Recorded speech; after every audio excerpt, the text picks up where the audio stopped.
E se tudo o que a gente pensa que sabe sobre a tragédia grega estiver, na verdade, errado?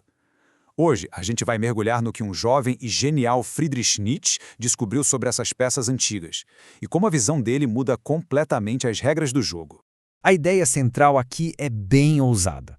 A interpretação mais comum, sabe, aquela que a gente aprende na escola, de que as tragédias são basicamente histórias com uma lição de moral no final, essa interpretação é fundamentalmente furada. Pois é. E se, em vez de nos trazer conforto e um senso de justiça, a verdadeira intenção dessas peças fosse nos levar até a beirada do precipício, nos mostrar uma verdade muito mais profunda e bem mais desconfortável sobre a nossa existência? Vamos pegar o exemplo mais famoso de todos, Édipo. A visão comum diz que ele sofreu porque mereceu. Ele foi arrogante, desafiou os deuses, então a tal da justiça poética veio e o puniu. Mas aí chega Nietzsche e diz não. O horror, o verdadeiro terror da história de Édipo é que o sofrimento dele não foi merecido. Ele era um bom homem que foi destruído por capricho dos deuses, nos forçando a encarar a pura aleatoriedade do universo. Para entender a revolução que Nietzsche propôs, primeiro a gente precisa sacar qual era a visão que ele estava atacando. Uma visão que, para ele, era profundamente moderna e superficial. Essa perspectiva moderna pode ser resumida numa imagem, a de um tribunal. A gente assiste a peça como se fosse um júri pesando a culpa e a punição do herói. E no final a gente aplaude o veredito do poeta, satisfeito que o cara mal recebeu o que merecia. E é aqui que vem a crítica demolidora de Nietzsche. Para ele, essa abordagem era uma forma de autojustificação, uma atitude mesquinha. A gente se sente seguro, justo, moralmente superior ao herói caído, pensando, ufa, ainda bem que eu não sou como Édipo. Nietzsche via isso como uma atitude que perde totalmente o ponto sublime e aterrorizante da arte. E então entra em cena a figura de Nietzsche, um jovem professor desafiando séculos de interpretação. Ele propôs um jeito completamente novo de enxergar essas peças antigas. E é fundamental lembrar disso. Ele tinha só 24 anos quando se tornou professor de filologia clássica na Universidade da Basileia. Um verdadeiro prodígio que estava prestes a virar o mundo acadêmico de cabeça para baixo. Então, o ponto nevrálgico é este. Nietzsche argumenta que a grande inspiração dos gregos para a tragédia não era a justiça cósmica. Era o enigma do destino, a culpa que a gente nem sabe que tem e, acima de tudo, o sofrimento imerecido. A tragédia nos mostra o lado realmente assustador da vida. Para explicar como a tragédia consegue esse efeito, Nietzsche introduz duas forças cósmicas opostas que estão numa batalha constante. A primeira é a que ele chama de apolínea.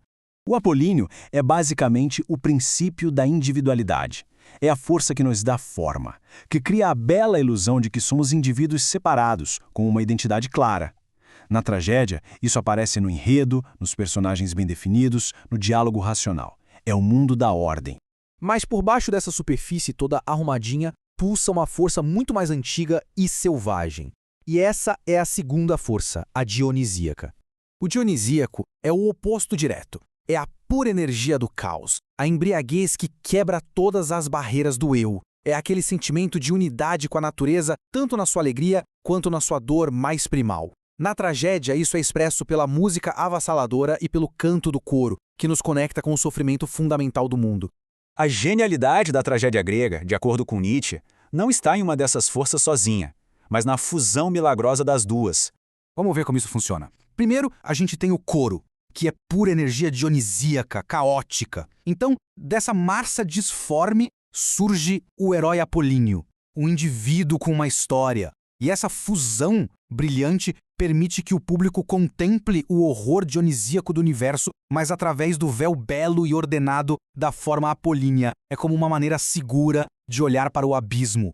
O propósito final, então, não é uma lição de moral, é uma experiência metafísica. A tragédia nos inicia numa verdade mais profunda, que a nossa individualidade é só uma ilusão passageira e que fazemos parte de uma unidade cósmica muito maior e muitas vezes terrível. E para entender isso, a gente precisa largar as nossas noções modernas de ir ao teatro. A experiência era outra, completamente diferente. Para os gregos era um festival religioso solene, uma experiência da comunidade toda. Muito, mas muito distante do entretenimento barulhento da época de Shakespeare ou da nossa busca intelectual e solitária de hoje em dia. E se liga só nisso. O público de Shakespeare era uma bagunça. A galera bebia cerveja, jogava ovo e salsicha, fumava, gritava com os atores. Isso só mostra como até o teatro clássico que veio depois já estava a anos-luz daquela atmosfera de culto, de devoção que existia na tragédia grega. Então, o ponto crucial é este. A função da tragédia era fundamentalmente diferente. Não era para ser entretenimento.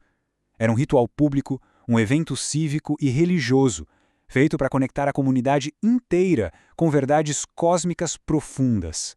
E essa reinterpretação radical não se aplicava só a peças antigas. Ela acabou formando a base para uma visão inteiramente nova sobre o propósito da arte em si. Para Nietzsche, a arte mais elevada não vem para nos consolar ou oferecer soluções fáceis. Pelo contrário, ela nos dá a força para encarar a existência como ela é, com toda a sua beleza e todo o seu horror, e ainda assim dizer sim para a vida. E essa percepção, que começou com uma análise da tragédia grega, cresceu e se tornou a pedra fundamental de todo o pensamento de Nietzsche. A ideia de abraçar o sofrimento para alcançar uma forma de existência mais elevada ecoa por toda a obra dele. E isso tudo nos deixa com uma pergunta para refletir. Numa cultura que busca cada vez mais eliminar o desconforto, eliminar o risco, o que será que estamos perdendo? Será que ao fugir do abismo que os gregos tiveram a coragem de encarar, a gente também não está se afastando da possibilidade da verdadeira grandeza, seja na arte ou talvez na própria vida?